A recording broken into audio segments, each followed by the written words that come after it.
कुट शब्दाचा अर्थ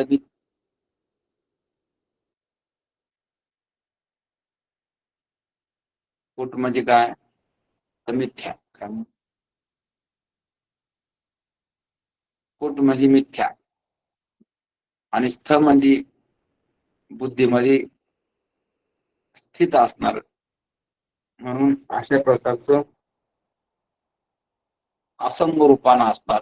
स्थ शब्दाचा अर्थ काय तर असंग रूपानं असणार. कुट म्हणजे मिथ्या आणि स्थ म्हणजे असंग रूपानं असणार. म्हणून मिथ्या बुद्धीमध्ये असंग रूपानं असणार जे चैतन्य, कारण त्याला संगच नाही. चैतन्य कसं आहे असंग रूपाने आहे.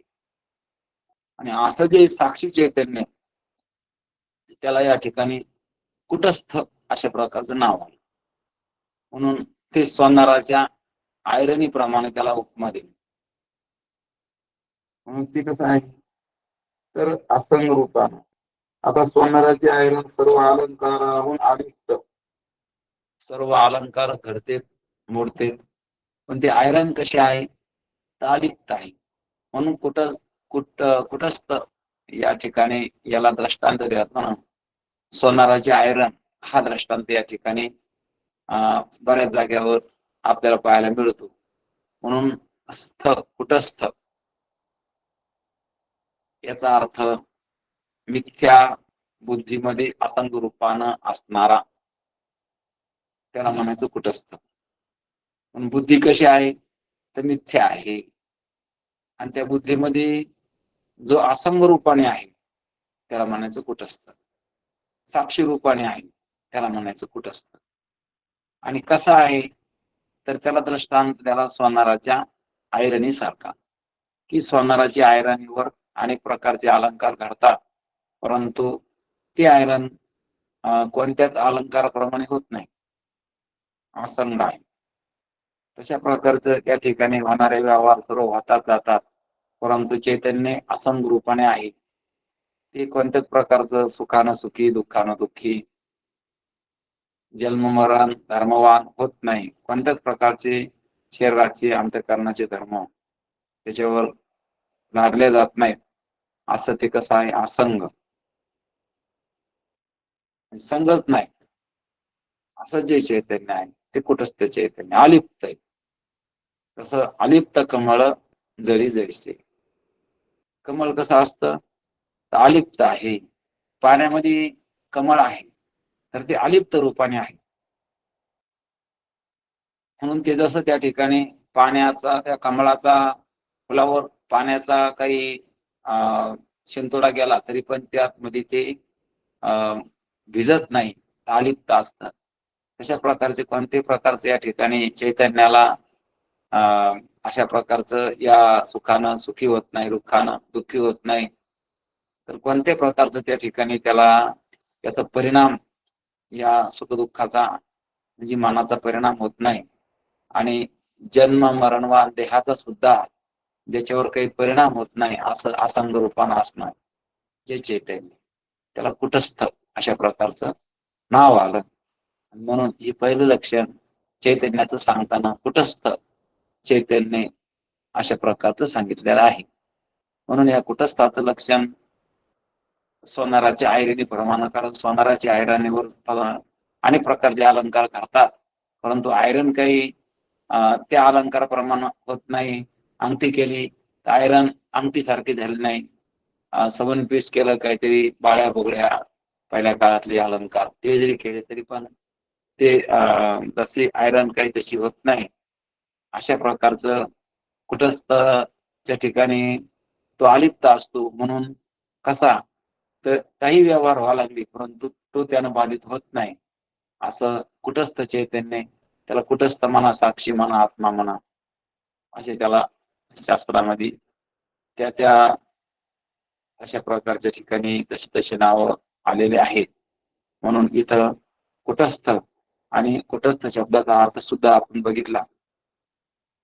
म्हणून आता पुढं जीव चैतन्य आणि या कुटस्थाला दृष्टांत देताना घटाकाशाचा दृष्टांत या ठिकाणी दिलेला आहे. जसं घटामध्ये आकाश असतं आणि त्या आकाश ह्या घटाहून अलिप्त असत, म्हणून कुटस्थाच्या दृष्टांत घटाकाशाच्या दृष्टांताना समजून देऊन हे कुटस्थ समजून सांगितलेलं आहे. दुसरा दृष्टांत त्याला जलाकाशाचा. यामध्ये जीव चैतन्याचं लक्षण सांगायला लागले. जीव चैतन्य कशाला म्हणायचं तर कुटस्थ आणि अनेक संस्कारांना युक्त असलाय, किंवा आपण ज्याला बुद्धी म्हणू, आणि त्या बुद्धीमध्ये पडलेलं चैतन्याचं प्रतिबिंब. आणि कुटस्थ चैतन्य आणि अनंत जन्माची वासना किंवा कर्माचे संस्कार ज्या अंतःकरणात आहेत ती बुद्धी. कुटस्थ आणि अनंत जन्माचे संस्कार किंवा अनंत जन्माच्या वासना किंवा अनंत कर्माचे संस्कार ज्या बुद्धीमध्ये आहे ती बुद्धी, आणि त्या बुद्धीमध्ये चैतन्याचं प्रतिबिंब, त्याला म्हणायचं चिदाभास. आणि हे तिन्ही मिळून जीव चैतन्य. म्हणून जीव चैतन्याचं लक्षण करताना कुटस्थ अनंत जन्माचे संस्कार ज्या बुद्धीमध्ये आहेत, अनंत जन्माचे संस्कार अनंत कर्माचे संस्कार ज्या बुद्धीमध्ये आहेत ती बुद्धी, आणि तिच्यामध्ये चैतन्याचं प्रतिबिंब, तर त्याला तिन्ही मिळून त्या ठिकाणी जीव चैतन्य अशा प्रकारचं नाव येतं. म्हणून या तिन्हीला मिळून जीव चैतन्य म्हणायचं. किंवा जीव चैतन्याचं लक्षण करताना हे तिन्ही पण घ्यावं लागते, कुटस्थ बुद्धी आणि चिदाभास किंवा प्रतिबिंब, चैतन्याचं प्रतिबिंब बुद्धीत पडलेलं, तिन्ही मिळून जीव चैतन्याचं लक्षण. त्याच्यातला एक जरी बाजूला केलं तरी पण जीव चैतन्याचं लक्षण करता येत नाही. तर तिन्ही मिळून या ठिकाणी जीव चैतन्याचं लक्षण केलं. आता पुढे या ठिकाणी त्याच्यामध्ये केवळ आभासाला जीव म्हणत नाही, तर हे तिन्ही मिळून या ठिकाणी जीव असं म्हणतात. म्हणून पाण्यात जशी सूर्याचे किंवा आरशात जसे मुखाचे प्रतिबिंब होते, त्याप्रमाणे बुद्धीपासून काही उंचीवर कुटस्थ आहे त्याचे बुद्धी प्रतिबिंब पडते असला प्रकार नाही. आपण बघितलं की समोर बुद्धीच्या समोर आहे म्हणून प्रतिबिंब पडलं असा प्रकार नाही. तर जसं त्या ठिकाणी स्फटिक असतो, तर त्या स्फटिक लाल फुलावर ठेवला, तांबड्या फुलावर ठेवला तर तांबडा दिसतो. अशा प्रकारचे या ठिकाणी दृष्टांत या ठिकाणी दिलेला आहे. ते म्हणते की लाल रंगाच्या फुलावर स्फटिक ठेवला असता त्या स्फटिकामध्ये फुलाचा तांबडेपणा दिसून येतो. तो स्फटिकातील तांबडेपणा फुलाचे प्रतिबिंब आहे. तर स्फटिकामध्ये जो तांबडेपणा दिसायला लागला ना, वास्तविक स्फटिक तांबड नाही, परंतु तांबड्या फुलावर ठेवता तांबडेपणा त्या स्फटिकात दिसायला लागला ना, ते प्रतिबिंब. तसल्या प्रकारचं प्रतिबिंब या ठिकाणी सांगितलं. म्हणून स्फटिक अलिप्त आहे, पण तो फुलावर ठेवल्यानंतर तांबड्या रंगाचा दिसतो. तशा प्रकारचं प्रतिबिंब या ठिकाणी सांगितलं.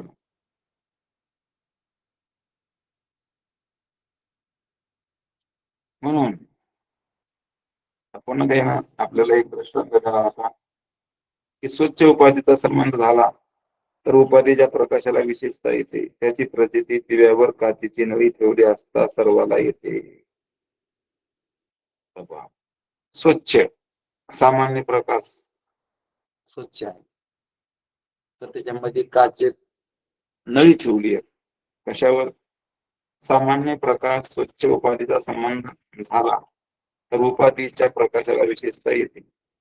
आता सामान्य प्रकाश आहे, काच ठेवली वरून, तर त्या कणलाला जशी त्या ठिकाणी चमक काचेमुळं बाहेर तो प्रकाश चमकतो, म्हणून त्याला जशी विशेषता अशा प्रकारची येते. त्याप्रमाणे बुद्धी किंवा अंतःकरण हे कसं आहे? अपंचकृत. आपण बघितलं की ते पंचकृत नाही, म्हणजे मिसळलेलं नाही. बुद्धी किंवा अंतःकरण, बुद्धी म्हणा किंवा अंतःकरण म्हणा, काही पण म्हणलं तर जमत, ते मिसळलेलं नाही. ते कसं आहे, अपंचीकृत आहे. म्हणून हे सगळं स्थूलदेह कसं आहे, तर पंचकृत पंचमहाभूतांचं आहे. कारण पंचभूत एकमेकात मिसळल्याशिवाय स्थूल देह निर्माण होत नाही. आणि सूक्ष्म देह किंवा बुद्धी अंतःकरण हे कसे आहेत, तर अपंचकृत आहे. कारण ते मिसळलेले नाही, म्हणून त्यांना अपंचकृत म्हणायचं.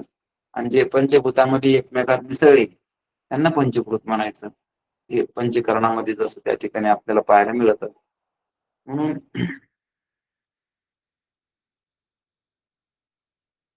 आता कोठे कोठे ब्रह्मचैतन्य प्रतिबिंब बुद्धीत किंवा अंतकरणात होते असे म्हणतात. कुटस्थ व ब्रह्म एकच स्वरूपाने आहेत. किंवा कुठं कुठं त्या ठिकाणी ब्रह्मचैतन्य मानतात, कुठं कुठं कुटस्थ मानतात. परंतु काही म्हणलं तरी कुटस्थ आणि ब्रह्मचैतन्य एकच असतात. कारण कुटस्थ जसं त्या ठिकाणी अलिप्त, तसं ब्रह्मचैतन्य बी काय सर्वांमध्ये असून सुद्धा अलिप्त आहे. म्हणून कुठं कुठं कुटस्थ, कुठं कुठं ब्रह्मचैतन्य अशा प्रकारचं येत. म्हणून हे आपण बघू लागलो. आता कुटस्थाचं लक्षण करताना या ठिकाणी जीवाचं लक्षण करताना कुटस्थ, बुद्धी आणि बुद्धीत मध्ये प्रतिबिंब, चैतन्याचं प्रतिबिंब असं तिन्ही मिळून या ठिकाणी जीवाचं लक्षण केलं. आणि याला दृष्टांत आपण बघितला की जलाकाशाचं द्या, की जल घट, घटामध्ये जल आणि त्या जलामध्ये आकाशासहित नक्षत्राचं प्रतिबिंब, म्हणून त्याला जसं या ठिकाणी जलाकाश असं आपण दृष्टांतात बघितलं. म्हणून तसं इथं सुद्धा या ठिकाणी कुटस्थ आणि बुद्धी, आणि बुद्धीमध्ये त्या चैतन्याचं प्रतिबिंब, ज्याला चिदाभास म्हणा. मग हे तिन्ही मिळून जीव चैतन्याचं लक्षण केलेलं आहे. ते आपण जीव चैतन्य बघू लागलो. म्हणून या जीव चैतन्याचं लक्षण करताना ते सांगायला लागले की संसार धर्म कोणाचे नाहीत. संसार धर्म हे बुद्धीचे आहे. कोणाचे आहेत, तर बुद्धीचे आहे. म्हणून याच्यातून कुटस्थ कसा आहे, वेगळा आहे. म्हणून संसार धर्म हे कोणावर घ्यायचे, तर बुद्धीकडेच घ्यायचे. कारण कुटस्थ कसा आहे, तर मुक्त आहे. कुटस्थ अलिप्त आहे. म्हणून तो त्या ठिकाणी त्याच्याकडे हे संसार धर्म येत नाही. म्हणून सगळे संसार धर्म हे बुद्धीच्या माथ्यावर आहेत. म्हणून संसार धर्म हे कुटस्थाच्या ठिकाणी नाहीत, तर बुद्धीच्या ठिकाणी आहेत. म्हणून हे सर्व काही संसार धर्म हे कुटस्थाचे नाहीत, किंवा आहेत कोणाचे, तर ते बुद्धीचे आहेत. किंवा बुद्धी किंवा आभास यांचे म्हण. आता पुन्हा थोडं सांगायला लागले की कुटस्थ कसं आहे, तर निर्विकार आहे. म्हणून कुटस्थाचे येत नाही. कोणाचे आहेत, तर बुद्धीचे आहेत, आभासाचे आहेत. पण पुन्हा सांगायला लागले तर आभास सुद्धा म्हणता येत नाही. कारण आभास काय, कोणाचा आभास आहे, तर चैतन्याचा आहे. मग जसं चैतन्य तसा त्याचा आभास. म्हणून ते आभासाचे सुद्धा नाहीत, कुटस्थाचे तर नाहीतच. संसार धर्म आभासाचे बी नाहीत.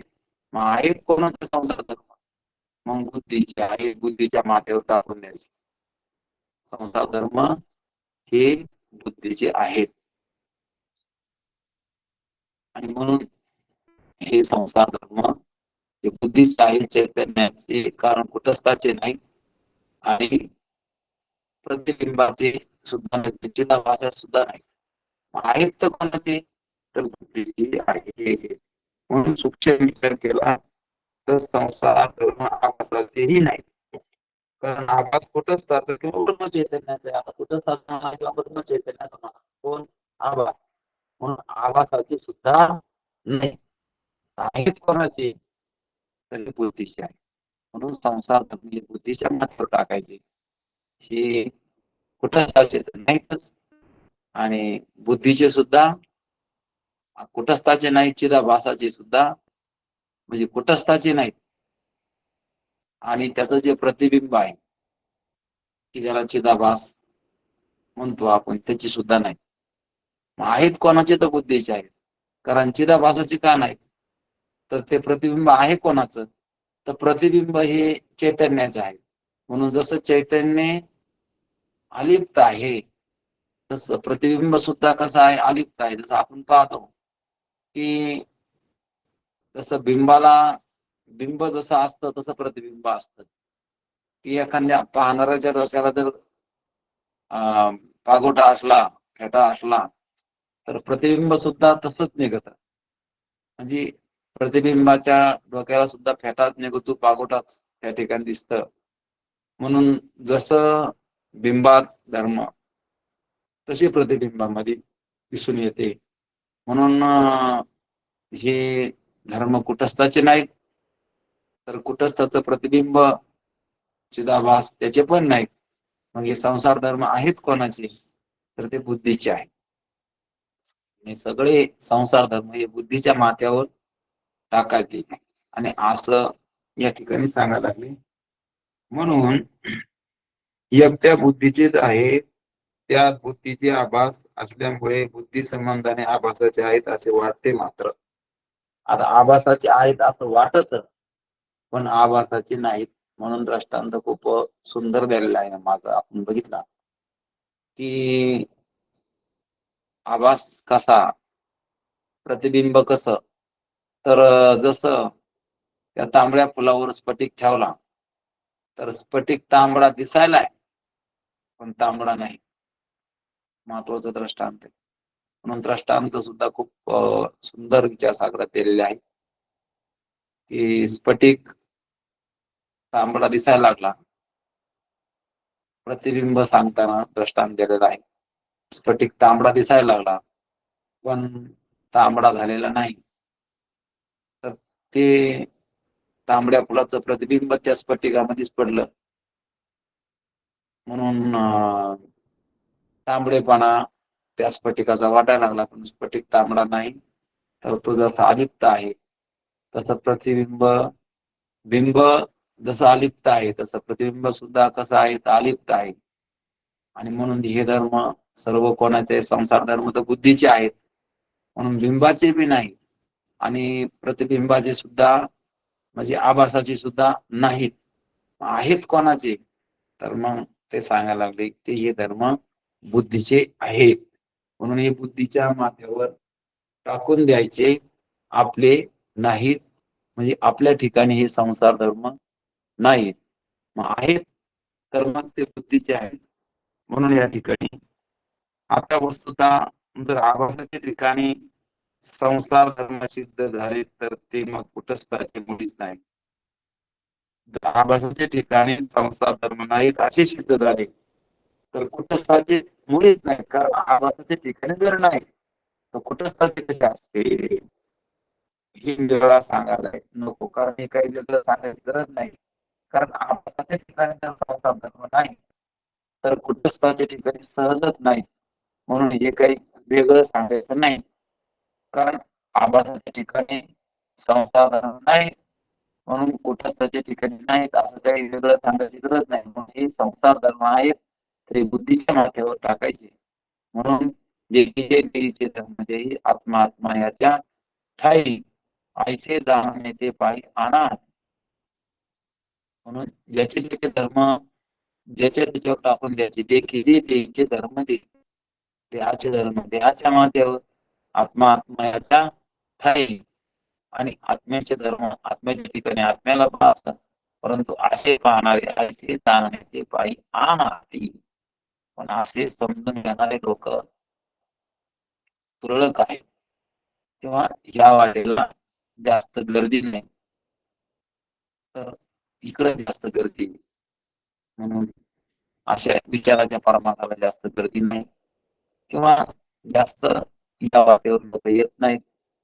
दुसरे त्या ठिकाणी कशा तरी परमार्थ म्हणून तिकडं काही संसारामध्ये गुंतले आणि काही बाकीच्या कशाला तरी परमार्थ म्हणून तिकडे त्या ठिकाणी गुंतले. परंतु हा विचाराचा मार्ग, विवेकाचा मार्ग इकडे या ठिकाणी जास्त लोकांची येण्याची मनस्थिती नाही किंवा जास्त या ठिकाणी लोक विचार करायला प्रवृत्त होत नाही असं माऊलीला सांगायचं. आणि म्हणून हा परमार्थ हा विचाराचा आहे आणि युक्तीनं आपल्याला संसार बंधन निवृत्त करता येतं. म्हणून या ग्रंथामध्ये युक्त्या सांगणार आहे आणि युक्तीने या ठिकाणी आपल्याला हा संसार नाही असं सिद्ध होतं आणि म्हणून सिद्ध झालं म्हणजे ठरलं ते.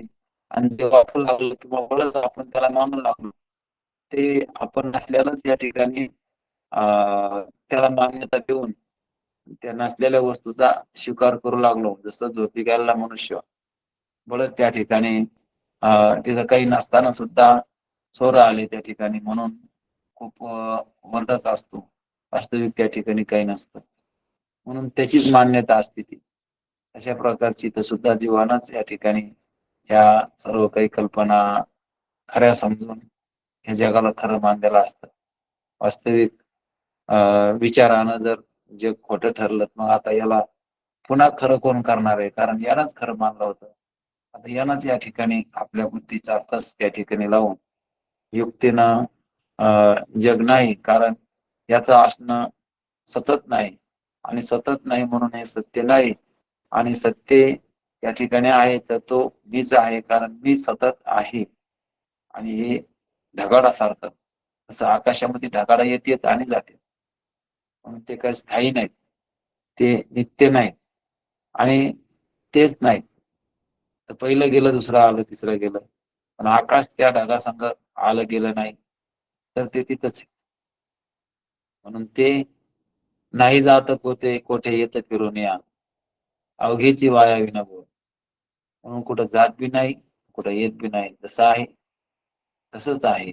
आणि बाकीचं समजा येतं जात पण आकाश तसं चैतन्य या ठिकाणी तेच आहे, ते न बदलणार आहे आणि ते प्रत्येकाचं स्वरूप आहे. आणि बाकी वस्तू यायला लागल्या आणि जायला लागल्या आणि म्हणून ते बाकी सर्व अस्थिर आहे आणि चैतन्यच काय स्थिर आहे. म्हणून जसं त्या ठिकाणी आपण बघू लागलो की मग जसं बिंब असतं तसं प्रतिबिंब आहे. म्हणून जसं बिंब तसं प्रतिबिंब आणि म्हणून जसं आपल्या डोक्याला पागोटा असला तर आरशामध्ये सुद्धा प्रतिबिंबाला पागोटाच दिसणार. म्हणून जे कुटस्थाचे धर्म तेच त्याच्या प्रतिबिंबाचे आणि तो बुद्धीतला आभास चिदाभास म्हणा किंवा त्याला प्रतिबिंब अशा प्रकारचं सुद्धा नाव आहे. म्हणून चैतन्याचे बी नाहीत म्हणजे कुटस्थाचे बी धर्म नाहीत आणि चिदाभासाचे सुद्धा नाहीत आणि चिदाभासाचे नाहीत म्हणजे कुटस्थाचे नाहीत हे काही वेगळं सांगायचं नाही. मग आहेत तर मग ते बुद्धीचे आहेत. म्हणून सर्व काही संसार धर्म बुद्धीचे आहेत. आता पुन्हा या ठिकाणी शिष्यानं शंका घेतलेली आहे तर तो म्हणतो तर बुद्धी तर झोपीत नसती. मग आता झोपीत बुद्धी नसती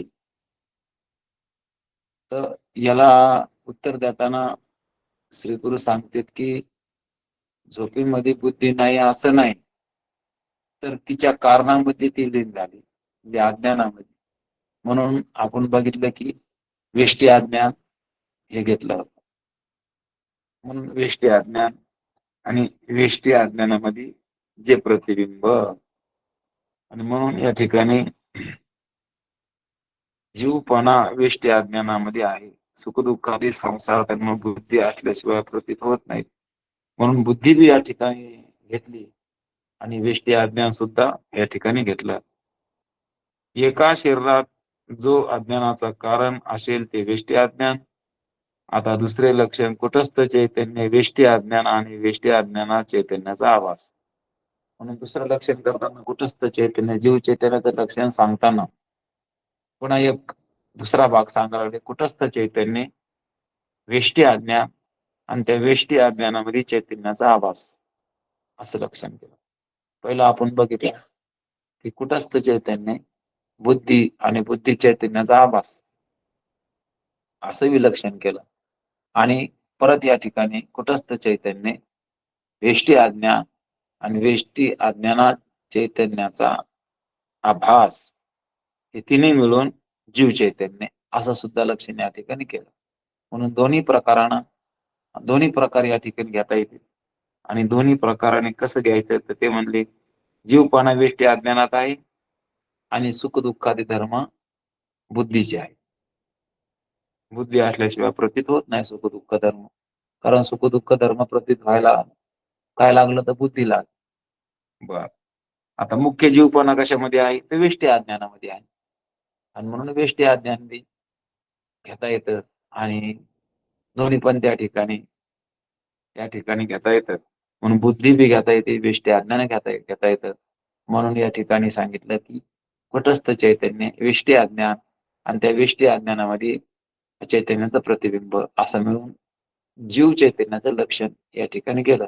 किंवा बुद्धी आणि किंवा कुटस्थ बुद्धी आणि बुद्धीमध्ये चैतन्याचं प्रतिबिंब याला सुद्धा जीव चैतन्य म्हणतात. म्हणून दोन्ही प्रकाराने या ठिकाणी सांगता येतं. कारण मुख्य जीवपणा वेष्टी अज्ञानात आहे. की जीवपणा कशात आहे? वेष्टी अज्ञानामध्ये आहे. आणि सुख दुःखादी धर्म बुद्धी असल्याशिवाय होत नाही. सुख दुःख व्हायला बुद्धी असल्याशिवाय सुख दुःख प्रतीत होत नाही. म्हणून अशा प्रकारचं सुख दुःखादी धर्म व्हायला बुद्धी लागत असते. बुद्धी असल्याशिवाय सुख दुःख होत नाही. हे सुद्धा या ठिकाणी आपल्याला पाहायला भेटतं. म्हणून या ठिकाणी अशा प्रकारचं जीव चैतन्याचं जवळजवळ लक्षण त्यानं अशा रीतीनं सांगितलेलं आहे. असं या ठिकाणी आपण बघू लागलो. म्हणून कुटस्थ चैतन्य आणि जीव चैतन्य ही दोन प्रकारचं चैतन्य. आता तिसरं जे चैतन्य आहे तर ते ईश्वर चैतन्य. आता ईश्वर चैतन्य या ठिकाणी काय लक्षण आहे? त्याला कोणता दृष्टांत आहे? तर मेघ आकाशाचा. मेघाकाशामध्ये जसं त्या ठिकाणी दृष्टांत दिलाय आणि त्या दृष्टांताने आपल्याला ईश्वर चैतन्याचं लक्षण सांगितलेलं आहे. ईश्वर चैतन्य काय आहे तर ते आपल्याला बघायचं. म्हणून ईश्वर चैतन्याचं लक्षण करताना ब्रह्मचैतन्य, माया आणि मायेमध्ये चैतन्याचा आभास. ईश्वर चैतन्याचं लक्षण करताना काय केलं तर ब्रह्मचैतन्य, माया आणि मायेमध्ये चैतन्याचा आभास हे तिन्ही मिळून काय ईश्वर चैतन्य. म्हणून ईश्वर चैतन्य जसं इकडं आपण कुटस्थ बुद्धी किंवा वेष्टी अज्ञान किंवा बुद्धीत किंवा वेष्टी अज्ञानात चैतन्याचं प्रतिबिंब असं जीव चैतन्याचं लक्षण केलं. इकडे ईश्वर चैतन्याचं लक्षण करताना कुटस्थ चैतन्य. आता कुटस्थ चैतन्य म्हणल्यानंतर सर्व व्यापक असणाऱ्या चैतन्याला कुटस्थ चैतन्य असं नाव आलेलं आहे. जसं महाकाशाचं दृष्टांत आपण त्याला घेतलेला आहे. सर्वांमध्ये व्यापक असणार आकाश, सर्व ठिकाणी व्याप्त असणारा आकाश त्याला महाकाश म्हणतात. तसं ब्रह्मचैतन्य सर्व ठिकाणी आहे. या ठिकाणी ईश्वर चैतन्याचं लक्षण करताना ब्रह्मचैतन्य, चराचरामध्ये व्यापक असणारं ब्रह्मचैतन्य आणि माया आणि मायेमध्ये ब्रह्मचैतन्याचं प्रतिबिंब आणि हे तिन्ही मिळून ईश्वर चैतन्य अशा प्रकारचं नाव आहे. ईश्वर चैतन्याचं लक्षण अशा प्रकाराने केलं.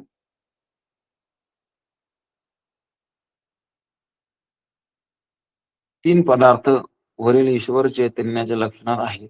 म्हणून हे तिन्ही पदार्थ ईश्वर चैतन्याच्या लक्षणामध्ये सांगितले गेले. ईश्वर हा दृष्टांतातील मेघाकाशाच्या स्थानी आहे. म्हणून ईश्वर सांगताना त्याने सांगितले की ईश्वर हा मेघाकाशाच्या स्थानी आहे. तसं मेघाकाश सांगितलं की मेघानं भरलेलं आकाश मेघाकाश. तसं ईश्वर चैतन्य सांगताना मेघाकाशाच्या स्थानी हे ईश्वर चैतन्य सांगितलेलं आहे. म्हणून ईश्वर चैतन्याचा दृष्टांत मेघाकाशानं दिलेला आहे. म्हणून या ठिकाणी दृष्टांत सुद्धा खूप अशा प्रकारचं विचार करून त्यांची मांडणी या ग्रंथात केलेली आहे.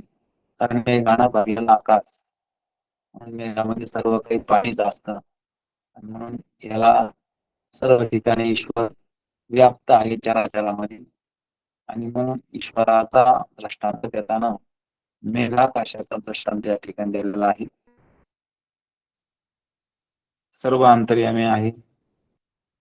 मेघाकाशस्थानी आहे, सर्व अंतर्यामी आहे, सर्वांच्या अंतःकरणात त्या त्या जीवाच्या कर्माप्रमाणे कर्म प्रवृत्तीची प्रेरणा करतो, सुखदुःखाचे भोग देतो. कारण कर्म प्रवृत्तीची प्रेरणा करतो आणि सुखदुःखाचे भोग देतो.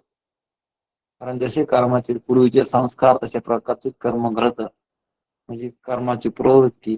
आणि जसे भोग अदृष्टात सुखदुःखाचे असतील त्याप्रमाणे भोग देतो. ईश्वर काय करतो, तर कर्माप्रमाणे प्रवृत्ती आणि प्रारब्धाप्रमाणे भोग देतो. हे ईश्वराचं काम आहे. म्हणून या ठिकाणी तो कसा आहे ईश्वर, तर सदैव मुक्त आहे. कारण ईश्वर बद्ध नाही. ईश्वर कसा आहे, मुक्त आहे. म्हणून ईश्वराच्या ठिकाणी बंधन नाही, तो नित्य मुक्त आहे. त्याला काहीतरी बंधनातून पार पडण्यासाठी साधनं करायची गरज नाही, किंवा काहीतरी साधनं करून त्याला मुक्त व्हायचं नाही. तर तो पूर्वीचाच मुक्त आहे, त्याला बंधनच नाही. म्हणून त्याला काही बंधन निवृत्त करायचं काम नाही. तर त्याच्या ठिकाणी बंधन नाही, म्हणून तो बंधनातीत आहे. बंधन नाही म्हणून मुक्त व्हायची त्याला गरज नाही. म्हणून अशा प्रकारचा ईश्वर कसा आहे, तर मेघाकाशाच्या ठाई या ठिकाणी त्याला दृष्टांत दिलेला आहे. तर म्हणून सुखदुःखादी भोग देतो ईश्वर. ज्याच्या त्याच्या कर्मानुसार ज्याला त्याला तशा प्रकारचे सुखदुःखाचे भोग त्या ठिकाणी देत असतो. ईश्वर प्रत्येकाला आपापल्या कर्माप्रमाणे सुखदुःखाचे भोग देतो. आणि ज्याची जशी कर्म प्रवृत्ती असेल त्याला त्या त्या ठिकाणी कर्मात तो प्रवृत्त होतो. म्हणजे जसं आपण पाहतो की गीतेत सुद्धा सांगितलं की आसुरी योनी मापन्ना मुढा जन्मनी जन्मनी, की आसुरी स्वभावाच्या लोकाला मी अशीच बुद्धी तयार करतो, किंवा त्यांच्या त्या कर्मानुसार त्यांना असेच संस्कार त्या बुद्धीमध्ये निर्माण होत चालतात, की त्याने पाप केल्यामुळे त्यांना परत त्या ठिकाणी पाप करण्याची प्रवृत्ती त्या ठिकाणी निर्माण होती. म्हणून जसे कर्माचे पूर्वीचे संस्कार तशाच प्रकारचे त्या ठिकाणी कर्म त्यांच्याकडून घडत, आणि परत त्या कर्माच्या भोगानुसार सुख दुःखाचे भोग त्या ठिकाणी त्यांना प्राप्त देखील होतात. म्हणून चराचरामध्ये ईश्वर हा व्यापक असल्यामुळं प्रत्येक जीवाला त्याची कर्म प्रवृत्ती आणि भोग त्या ठिकाणी त्याला होत असतात. म्हणून हे ईश्वर चैतन्याचं लक्षण या ठिकाणी सांगायला लागले. ते आपल्याला बघायचं की ब्रह्मा व ईश्वर तो भाव होण्यास शुद्ध सत्वगुण माया उपाधी आहे. तर ब्रह्मावरच ईश्वर अशा प्रकारचा भाव व्हायला कारण काय, तर उपाधी लागली. परंतु कोणती उपाधी लागली, माया कशी आहे, शुद्ध सत्वगुण प्रधान आहे. तर मायामध्ये शुद्ध सत्वगुण आहे, म्हणजे कोणताच त्या ठिकाणी गुण त्यात मिसळलेले नाही, शुद्ध आहे. सत्वगुण आहे, शुद्ध आहे. म्हणून आपण बघतो की कानोबा तुझी घोंगडी चांगली रे, आम्हाशी का दिली रे वांगली रे. म्हणून देवाची घोंगडी कशी आहे, शुद्ध. स्वगत शुद्ध सच्चिदानंद मिळवणे शुद्ध सत्वगुणी विंडी. स्वगत सच्चिदानंद मिळवणे शुद्ध सत्वगुणी विंडी रे. षडगुण गोंडे रत्न जडित तुझं श्याम सुंदरा स्वबोली रे, कानोबा तुझी घोंगडी चांगली रे. कारण देवाची घोंगडी कशी आहे, तर चांगली आहे. आणि आम्हाला अशा प्रकारची या ठिकाणी काम कर्म अविद्या त्रिगुण नरकमुताने भरली रे. नवा ठाई फाटून गेली ती तू आम्हाशी दिली रे, कानोबा तुझी घोंगडी चांगली रे. ज्ञानोबराय देवाच्या त्या घोंगडीचं वर्णन करतात की देवाचं शरीर हे शुद्ध मायेच्या शुद्ध सत्वगुणाचं पासून झालेलं आहे. शुद्ध सत्वगुण प्रधान माया, आणि ही उपाधी आहे. ईश्वर भाव प्राप्त होण्याला उपाधी काय आहे, तर शुद्ध सत्वगुण प्रधान माया आहे, ही उपाधी लागली. म्हणून देवाची उपाधी कशी आहे, तर शुद्ध आहे. पण कोणत्या गुणाची, शुद्ध सत्वगुण ही उपाधी, ही माया ही आहे. ती उपाधी निर्मळ असल्यामुळे ईश्वराच्या पारमार्थिक ब्रह्मस्वरूपाला आच्छादन करीत नाही. उपाधी कशी आहे, निर्मळ आहे, म्हणून त्या परमात्म्याच्या रूपाला आच्छादन करीत नाही. म्हणून परमात्म्याला बंधन नाही, म्हणून निवृत्त करायची गरज नाही. म्हणून त्या ठिकाणी त्याला कोणतेही आचार कृत्य करता येतं, की त्याला त्या ठिकाणी पुन्हा उपजताचे ज्ञान येईल किंवा त्याला काही ज्ञान प्राप्त करून घ्यायचं नसतं किंवा जरी करता त्यानं काही गुरु वगैरे केले असले तरी पण जगामध्ये ही परंपरा चालण्यासाठी केलेले असतात. वास्तविक त्याला काहीतरी ज्ञान प्राप्त करून त्याला अज्ञान घालवायचं नसतं किंवा त्याला दुःख निवृत्त करायचं नसतं. तर तो कसा आहे, तर पूर्ण तृप्त आहे, काम आहे. अशा प्रकारचा ईश्वराचं लक्षण शास्त्रामध्ये आपल्याला पाहायला भेटतं. आणि म्हणून ईश्वर कसा आहे, तर त्याला काही मिळवायचं नाही किंवा काही घालवायचं नाही किंवा त्याला सुख मिळवायचं नाही, दुःख घालवायचं नाही, त्याला बंधन निवृत्त करायचं नाही, त्याला मुक्त व्हायचं नाही. कारण ईश्वराची उपाधी ही शुद्ध सत्वगुण प्रधान माया आहे, असं या ठिकाणी सांगितलं. म्हणून जन्म मरण धर्माची भ्रांती ईश्वराला केव्हाही होत नाही. ईश्वराला जन्म मरणाची भ्रांती होत नाही. ईश्वराला भ्रम नाही. ईश्वराला जीवाला भ्रम असतो. ईश्वराला काय भ्रम नसतो. ईश्वर कसा आहे, तर त्याच्या ठिकाणी भ्रम नाही, कारण त्याला त्याला अज्ञान नाही आणि त्याला त्या ठिकाणी ज्ञानाची गरज नाही किंवा त्याला भ्रम निवृत्त करायचं नाही. जीवाच्या ठिकाणी भ्रम असतो म्हणून त्याला भ्रमनिवृत्तीसाठी प्रयत्न करावे लागते.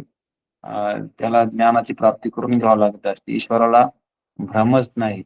म्हणून ईश्वर कसा आहे, तर नित्यमुक्त आहे, त्याला भ्रांतीच नाही आणि ईश्वराला केव्हाही भ्रांती होत नाही. ईश्वराला भ्रांतीच होत नाही. म्हणून ईश्वर कसा आहे, जीवाला जीवाला भ्रांती आहे. कारण का, तर जीवाची उपाधी मलिन आहे. तर मायेपासून 3 गुण, त्या तमोगुणापासून या ठिकाणी हे शरीर झालं. सत्वगुणापासून अंतःकरण झालं, रजोगुणापासून हे अशा प्रकारचं प्राण कर्मेंद्रिय झाले. आणि म्हणून जीवाची उपाधी आणि देवाची उपाधी याच्यामध्ये फरक आहे आणि स्वरूपामध्ये काहीच फरक नाही. उपाधीत फरक आहे आणि स्वरूपानं जीव शिव दोन्ही हरिवृत्ती तरंग सिंधुत्व अभंग नेणे हरी. म्हणून जीव आणि शिव एकच आहे. जसं सिंधुत्व अभंग नेणे हरी, म्हणून सिंधूच्या ठिकाणी अशा प्रकारचं जसं मोठा तरंग काय, लहान तरंग काय, मोठी नदी काय, सर्व काही त्या ठिकाणी पाणीच आहे. तसा हरीच्या ठिकाणी जीव शिव दोन्ही हरिरूपी तरंग, हे दोन्ही तरंग, जीवाचा काय तरंग आणि शिवाचा काय तरंग, अशा प्रकारचं त्या ब्रह्मचैतन्याच्या ठिकाणी म्हणजे हरीच्या ठिकाणी हे दोन्ही सुद्धा काय तरंगाप्रमाणे आहे. आणि उपाधीनं भेद आहे, वास्तव भेद नाही. आणि उपाधीनं भेद मानल्यावर भेद खोटा आहे आणि खरा भेद नाही. आणि म्हणून त्या ठिकाणी भेद खोटा आहे आणि म्हणून या ठिकाणी जीव आणि शिव किंवा जीव आणि ईश्वर यांची एकता या ठिकाणी सांगितलेली आहे. कारण उपाधी खोटी आहे. उपाधी खोटी आहे म्हणून स्वरूपाने एक आहे. उपाधीमुळे भेद वाटायला लागला म्हणून खोट्यानं भेद आहे, खऱ्यानं एकच आहे. म्हणून खोट्यानं भेद आहे म्हणजे भेद खरा, भेद त्या ठिकाणी खरा नाही, खोटा भेद आहे. आणि खोटा भेद आहे म्हणून तो त्या ठिकाणी निवृत्त करता येतो. आणि वास्तविक खरा काय, आभेद आहे.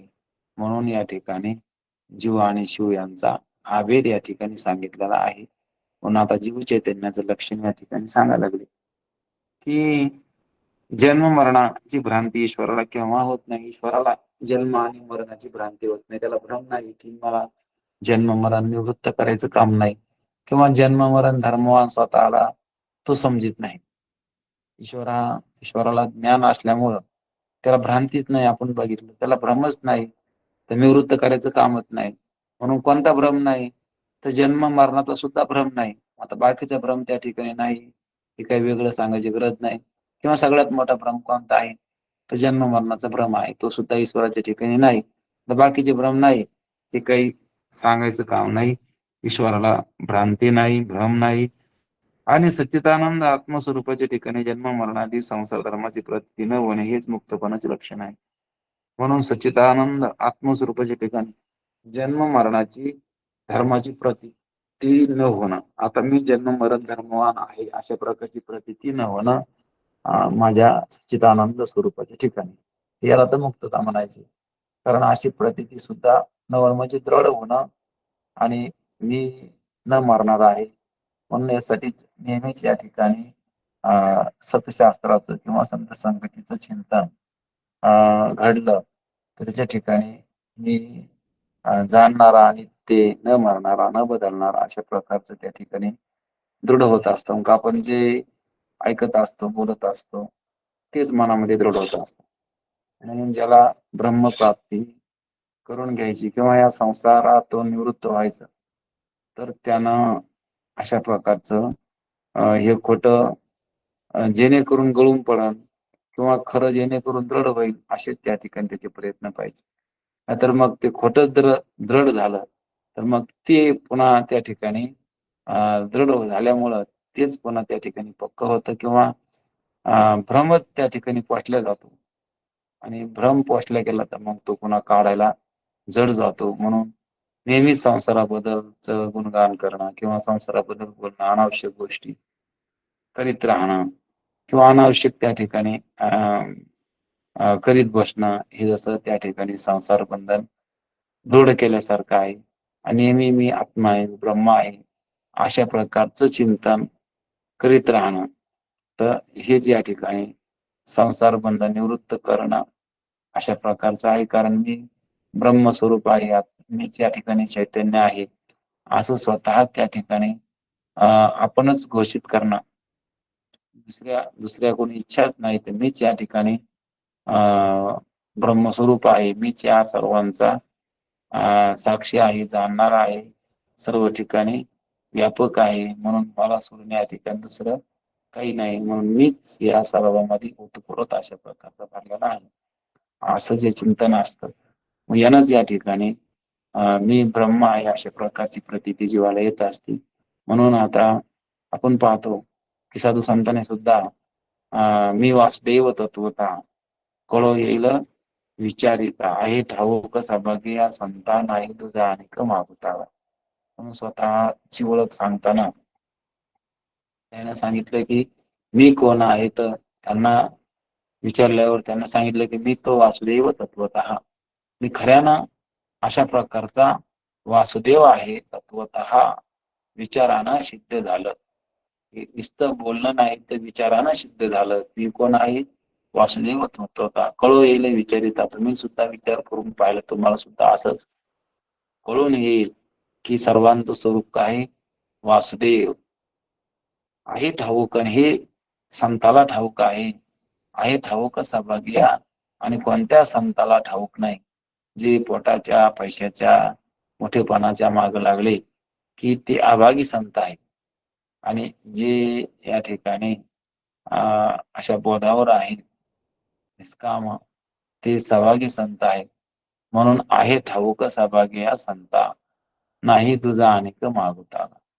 म्हणून दुसऱ्याला हे काही माहित नाही आणि म्हणून तेच संत की ज्या या ठिकाणी सहभागी आहेत, भाग्यवान आहेत, त्यांना मी बदल यथार्थ अशा प्रकारची ओळख आहे. त्यांना त्या ठिकाणी माहिती आहे आणि बाकीच्यांना त्या ठिकाणी माहिती नाही. म्हणून त्याची संत ज्यांचा हित विठ्ठल. किंवा आपण पाहतो की मधल्या संमध्ये एक विषय आला की उठी पुत्रा जाई बाळा तीर्थे तू हिंड तेथे तुझं साधू आणि संत भेटते उदंड. त्या माझे जे आत्मज्ञानी न बोले वितंड त्याशी तू गुरु करी तो तुझं बुजविल प्रचंड. म्हणून उठ पुत्रा तीर्थाला जा तिथं तुला साधू संत उदंड भेटतील. उदंड अशा प्रकारचे संत भेटतील पण त्याच्यामध्ये पुन्हा तुला आत्मज्ञानानं युक्त असणारे निष्काम अशा प्रकारचे बोधावर असणारे तेथे तुझं साधू संत भेटते उदंड परी त्या माझे आत्मज्ञानी जो न बोले वितंड त्याशी तू गुरु करी. त्याला त्या ठिकाणी आत्मज्ञानी असणारे बोधावर असणारे त्यांना तू गुरु कर आणि तोच तुला त्या ठिकाणी बोधावर आणि अशा त्या ठिकाणी बोधावर कोण आणत असतं तर जो बोधावर आहे तो आणत असतो. आणि बोधावर कोण असतो?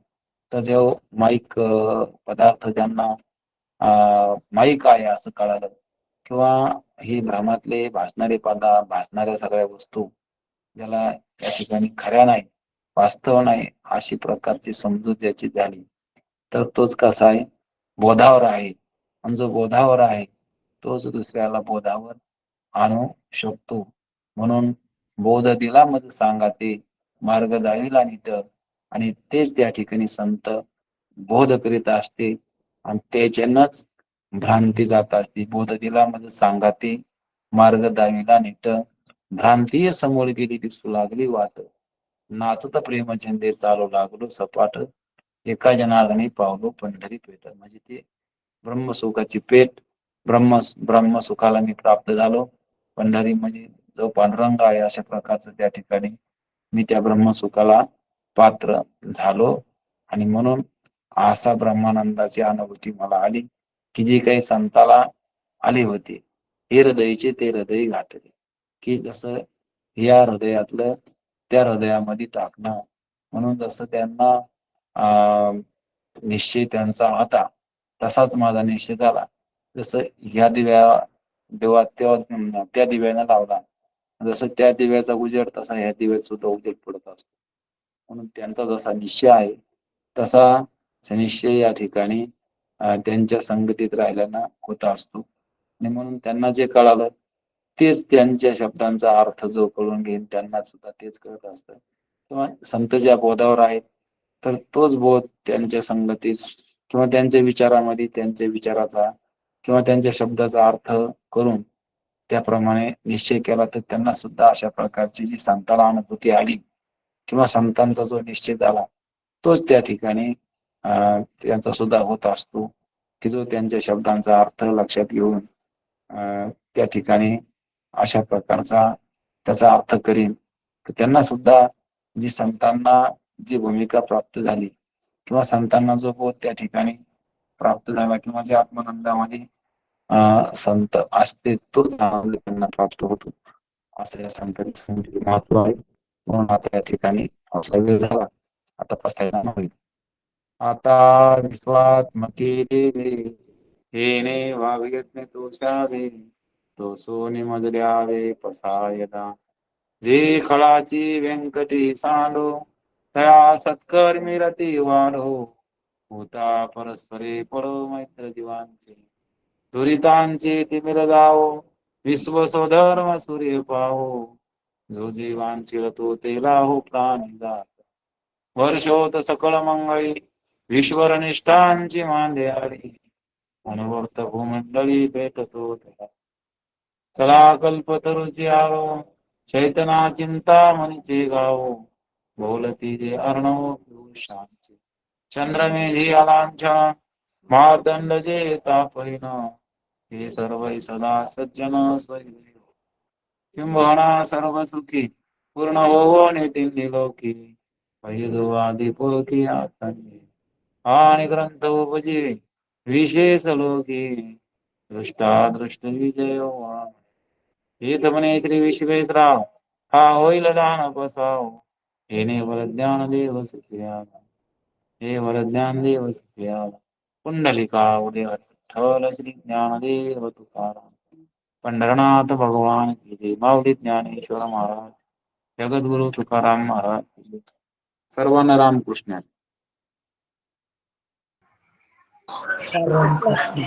रामकृष्ण हरी. रामकृष्ण. नमस्कार. महाराज रामकृष्ण. रामकृष्ण.